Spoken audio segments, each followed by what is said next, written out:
So class 12th जो definite integral है उसमें जो आपकी डेफिनेट इंटीग्रल की प्रॉपर्टीज़ हैं उनके प्रूफ भी एग्ज़ाम में पूछे जा सकते हैं। बहुत बार देखा गया है कि 3 मार्क्स या फिर 2 मार्क्स इतना ही वेटेज बनता है, 5 मार्क्स का कोई इसका प्रूफ नहीं होता। 3 या 2 मार्क्स में डेफिनेट इंटीग्रल की जो प्रॉपर्टीज़ हैं उनका प्रूफ आपको आ सकता है। तो आज मैं सबसे जो इम्पॉर्टेंट प्रॉपर्टी है, most important property, that is Kings rule, उसका प्रूफ मैं आपको करवाऊंगा और वो क्वेश्चंस मैं आपको बताऊंगा जो एनसीईआरटी में इस प्रॉपर्टी से बन जाते हैं। तो वो क्वेश्चन आप प्रैक्टिस कर लेना और 1-2 क्वेश्चन मैं आपको करके भी दिखाऊंगा। सबसे पहले जो आपकी प्रॉपर्टी है, what is that Kings rule, वो क्या कहती है कि इफ योर फंक्शन जिसको आप इंटीग्रेट कर रहे हैं, it is from A to B, आप इसमें इस तरह से कुछ मैनेज कर सकते हैं कि लोअर एंड अपर लिमिट्स का जो सम है, लोअर अपर लिमिट्स का जो सम है विद माइनस एक्स, तो एक्स को आपने रिप्लेस कर देना है ए प्लस बी माइनस एक्स से। ये प्रॉपर्टी आई होप आपने प्रैक्टिस की होगी। इसका प्रूफ अगर आपने नहीं किया तो अच्छे से कर लो, मे बी आ जाए। ठीक है, प्रूफ इज वेरी सिंपल। आपको इसमें राइट हैंड साइड, ठीक है, इस definite integral right hand side को पकड़ना है और इसको कुछ मैनेज करना है। मैनेज क्या है, सिंप्लीफिकेशन करनी है, सब्स्टिट्यूशन लगानी है, तो आपका ये राइट हैंड साइड बन जाएगा। कैसे करना है देखिए मेरे बच्चे, सब्स्टिट्यूशन आपको सिखाया है मैंने। ये जो टर्म है नॉर्मली एफ ऑफ एक्स होता है, तो यहाँ कुछ बड़ी टर्म आपको दिख रही है ए प्लस बी माइनस एक्स, इसको आप सब्स्टिट्यूट कर दो एक सिंगल टर्म में, लेट इट बी टी, और अब आप पूरा ये डेफिनेट इंटीग्रल टी में लेके चले जाइए। तो जिसे आपने सब्स्टिट्यूट किया उसे डिफरेंशिएट करना है, तो x का बन गया -1 differentiation D T by D x, तो आपके पास हो गया ये D X is equal to minus D T, right. अब आपका जो राइट हैंड साइड है जो लिखा हुआ था a से b F of a plus B minus X, अब आपने F of a plus B minus X को क्या लिख दिया, t, और dx को क्या लिख दिया, माइनस डी टी। अब यहाँ पर एक बहुत ही इंपॉर्टेंट चीज़ जो कई बार हम मिस कर देते हैं क्वेश्चंस करते वक्त भी, कि आपकी जो ये लिमिट्स हैं ए टू बी, ये जो लिमिट्स हैं ए टू बी, इस टाइम पे एक्स की वैल्यूज है, X equal to this and X equal to this, right. ये अब टी में कन्वर्ट करना है, यानी ये टी की वैल्यूज होनी चाहिए, क्योंकि आप अपना पूरा जो फंक्शन है वो टी में लेके जा चुके हैं। तो वो कहाँ से बनेगा, वो यहाँ से बनेगा। A plus B minus x t है, तो आप एक्स को यहाँ पर पहले लोअर लिमिट सब्स्टिट्यूट कीजिए तो टी कुछ निकलेगा, राइट। तो यहाँ पर मैं लिख देता हूँ कि जब आपका एक्स ए है उस टाइम पे टी क्या होगा, ये आप डायरेक्ट कैलकुलेट कर सकते हैं। तो जब आपका एक्स ए है तो यहाँ ए डाला, ये कट जाए तो टी आपका बी होगा, तो आपका टी बी होगा। दिस इज वेरी इंपॉर्टेंट, इससे आपकी जो प्रॉपर्टी से पहले एक्सरसाइज है 7.9 आई थिंक, वो इससे कंप्लीट हो जाती है। ठीक है, सब्स्टिट्यूशन है ये बी है बी। जब आपका एक्स बी होगा, जब आपका एक्स बी होगा, ठीक है, यानी अपर लिमिट जब आप इस पे पुट करेंगे बी, तो आपका टी जो है वो ए होगा, उस वक्त टी आपका ए होगा। तो ये लिमिट्स चेंज करना कभी मत बोलो जब भी आप डेफिनेट इंटीग्रल में सब्स्टिट्यूशन कर रहे हो। लिमिट्स चेंज करने से आपका क्वेश्चन ईजी हो जाता है, रिप्लेसिंग से आप बच जाते हो। ठीक है, तो अब आप क्या करेंगे, ये जो मैंने ए टू बी लिखा है, यहाँ ए टू बी नहीं आना है, यहाँ पर आपका ए टू बी से अब बी टू ए हो जाएगा, ये बी बन जाएगा और ये ए बन जाएगा। बस ये आपने थोड़ा ध्यान रखना है, राइट। अब इसमें आपको क्या करना है, जैसे यहाँ पे माइनस लिखा हुआ है, अगर ये माइनस में हटा दूं तो क्या चेंज आता है, जो डेफिनेट इंटीग्रल की ये लिमिट्स होती हैं ये इंटरचेंज हो जाती हैं, ये भी एक प्रॉपर्टी है, ऑफ कोर्स ये चेंज हो जाएंगी। ए टू बी हो गए। उसके बाद हमारा मेन टारगेट तो यही है ना कि हम ये बना पाए, तो लगभग बन गया, लेकिन ये टी में दिख रहा है, वो तो हमारा right side left side x में है। तो क्या करें हम मेरे बच्चे, definite integral is independent of variable, यहां पर आप एफ ऑफ टी की जगह एफ ऑफ एक्स लिख सकते हैं, ये भी एक प्रॉपर्टी। क्लियर, तो ये आपका लेफ्ट साइड बन चुका है, हैंड्स प्रूव्ड। इसमें आपने एक प्रॉपर्टी का प्रूफ किया है और 2 प्रॉपर्टीज को अप्लाई किया है, तो टोटल 3 प्रॉपर्टीज आपको इसके अंदर समझ में आ रही है। क्लियर है, ये प्रॉपर्टी है किंग्स रूल, इसका प्रूफ, यहां पर हमने लिमिट्स इंटरचेंज की, एक प्रॉपर्टी और सीख ली, और यहाँ पर हमने एक प्रॉपर्टी और यूज़ की जिसमें वेरिएबल को मैंने चेंज कर दिया। ठीक है, तो दो प्रॉपर्टीज अप्लाई की और एक आपने प्रूफ किया। इसी का क्रॉलरी है, that is 0 to a F of x d x. तो 0 to a F of x d x कैसे होता है? किंग्स रूल के according it is F of a minus x. ठीक है, एक्स को रिप्लेस कर देना है a माइनस एक्स से। क्लियर है? क्योंकि 0 प्लस a इसका सम a ही होगा, तो a माइनस एक्स लिख देना है। a प्लस b की जगह a आ गया, क्योंकि यहाँ पर जो लोअर लिमिट है वो 0 होगी। तो this is again a property. तीन वो बता दी, एक का प्रूफ, दो अप्लाई की, और ये फोर्थ वाली। तो एक छोटे से लेक्चर में देखो मैंने चार प्रॉपर्टीज आपको समझा दी, और इसका प्रूफ भी आप बड़े मजे से कर सकते हैं। अगर इसका प्रूफ आ जाए तो बिल्कुल आपको सेम ऐसे ही करना है। राइट हैंड साइड आप लेंगे, राइट हैंड साइड लेंगे, और आप इसमें a माइनस एक्स को सब्सटीट्यूट कर देंगे, let it be t, differentiate करेंगे। आपका जो dx बनेगा ये माइनस dt बनेगा, फिर आप लिमिट्स इंटरचेंज करेंगे। जब आपका x 0 होगा उस टाइम पे t क्या होगा, जहां सब्सटीट्यूट किया होता है वहां से t निकलता है। x आप 0 डालेंगे तो t आपका a आएगा। उसके बाद जब आपका x a होगा उस टाइम पे t क्या होगा, उस टाइम पे ये 0 होगा।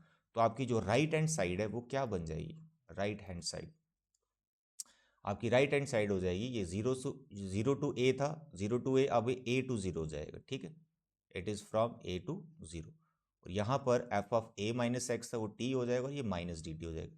फिर आप इस माइनस को हटाएंगे, फिर आपकी लिमिट्स इंटरचेंज हो जाएंगी।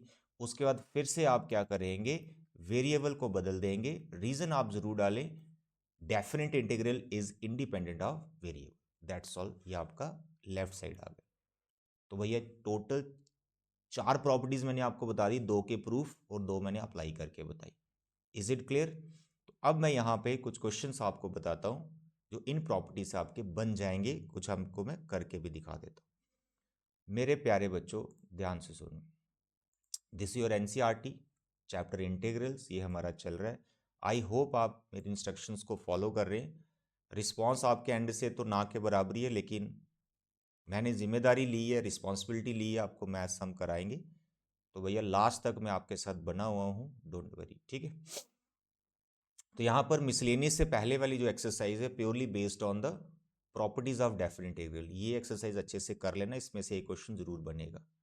अगर आपको बहुत डिफिकल्ट लगती है इंटीग्रेशन, तो मैं आपको ये बताना चाहूँगा कि अगर आप मिसलेनियस एक्सरसाइज को परफेक्ट कर लेते हैं तब भी सारे कॉन्सेप्ट हमारे क्लियर हो जाते हैं, और लास्ट स्टेज पे हमें पूरी मिसलेनियस परफेक्ट कर लेनी है, और एक्सरसाइज कोई करें या ना करें। ठीक है, अब मैं क्वेश्चंस को टिक कर रहा हूँ जो इन प्रॉपर्टी से बनेंगे, जो मैंने दो का प्रूफ करवाया। 1 2 3 4, उसके बाद ये मॉड वाला है 7th, इसमें भी करेंगे लेकिन इसमें थोड़ी कैलकुलेशन भी करनी होती है।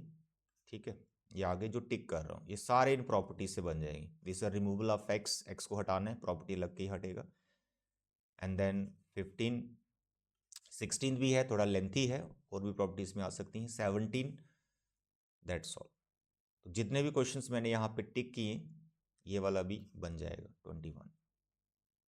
ठीक है, देखो कितने सारे क्वेश्चंस हैं, सिर्फ दो प्रॉपर्टी से बन जाएंगे जो अभी मैंने प्रूफ करवाए। इसमें से एक अगर आप करना चाहें तो एक मैं आपको करवा देता हूँ। ठीक है, देखो मेरे बच्चे, अगर मैं यहाँ पे लिखता हूँ π/6 से π/3, और यहाँ पर लिख देता हूँ 1/1 प्लस tan की पावर 100। अगर ये क्वेश्चन आ जाता है आप देख के घबरा जाएंगे, अरे भाई पावर 100 क्या हो गया। अरे नहीं, ये बहुत सिंपल क्वेश्चन है। सबसे पहले तो आप इसको साइन कॉस में बदलो, tan को। ठीक है, क्योंकि अगर डायरेक्ट प्रॉपर्टी लगाएंगे tan का कॉट बन जाएगा, सिंप्लीफिकेशन में दिक्कत आ सकती है। आप साइन कॉस में बदलो, क्वेश्चन थोड़ा ईजी रह जाएगा। तो आप क्या करेंगे, सबसे पहले इस tan को आप लिखेंगे साइन बाय कॉस। ठीक है, पावर जितनी है उतनी चलानी है साइन कॉस पे भी। अब इसका एलसीएम लेंगे, कॉस ऊपर चल जाएगा। अब मेन प्रॉब्लम आती है कि हमारी अप्रोच क्या रहेगी, हम कैसे प्रोसीड करेंगे, हम कैसे देखेंगे कि कब कौन सी प्रॉपर्टी लगानी होती है। मेन दिक्कत ही बच्चों को ये आती है। कॉस जो एलसीएम आएगा ऊपर आ जाएगा कॉस की पावर 100, और डिवाइड में बन जाएगा कॉस की पावर 100x प्लस साइन की पावर 100x। ठीक, तो आपने जो क्वेश्चन है इसमें बदल लेना है साइन कॉस में। अब आपको ये समझना है कि हम ये प्रॉपर्टी लगा रहे हैं, किंग्स रूल अप्लाई कर रहे हैं, तो कब लगाना होता है। मोस्टली क्या होता है मेरे बच्चों, ये जो डिवाइड वाली टर्म होती है ना, डिनोमिनेटर, जब आप किंग्स रूल अप्लाई करते हैं तो डिनोमिनेटर में बदलाव ही नहीं आता। लगभग लगभग आप मान के चलो 80 to 85% क्वेश्चन ऐसे ही होते हैं। जब भी आप ये प्रॉपर्टी लगाएंगे किंग्स रूल, जो डिनोमिनेटर होगा प्रॉपर्टी अप्लाई करने के बाद उसमें कोई चेंज नहीं आता, तो समझो आपने यही प्रॉपर्टी लगानी। अब ये प्रैक्टिस के बाद थोड़ी सी हमारी अप्रोच बन जाती है, तो इसलिए प्रैक्टिस आपको करना ही पड़ेगा। तो यहाँ पर मैं देख पा रहा हूँ, देखो ये π/6 है, π/3 है, इन दोनों का सम बनेगा 90 डिग्री, ठीक है, यानी π/2। तो जब आप कॉस और साइन में π/2 - x करेंगे तो कॉस का साइन हो जाएगा, साइन का कॉस हो जाएगा, बीच में प्लस है तो इसमें कोई बदलाव नहीं आएगा डिनोमिनेटर में, तो इसलिए यहाँ पर यही प्रॉपर्टी लगानी, ठीक है। तो मोस्टली क्वेश्चंस में यही आपको अप्रोच रखनी है, यही देखना है कि डिनोमिनेटर में कोई बदलाव नहीं आ रहा है। कुछ 20% क्वेश्चन ऐसे होते हैं जिसमें अलग थोड़ी सी अप्रोच हमें लगानी पड़ती है। प्रैक्टिस कर करके आपको आइडिया होता है, ठीक है। प्रैक्टिस में आपको करवा रहा हूँ। अब देखिए इस क्वेश्चन को कैसे बनाएंगे। अप्लाई करना है तो एग्जाम में ये प्रॉपर्टी एज ए रीजन लिखना है। A to B f of x d x किसके बराबर होता है, A to B f of A plus B minus x d x.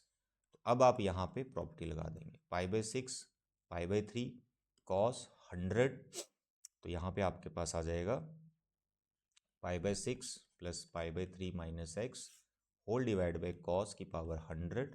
जहाँ भी x है आपने दोनों लिमिट्स का सम माइनस एक्स कर देना है। जहाँ भी x है क्या कर देना है, दोनों लिमिट्स का सम माइनस एक्स कर देना। अब देख रहे हैं ये 90 हो जाएगा, 90 माइनस एक्स क्या होता है π/6 से π/3।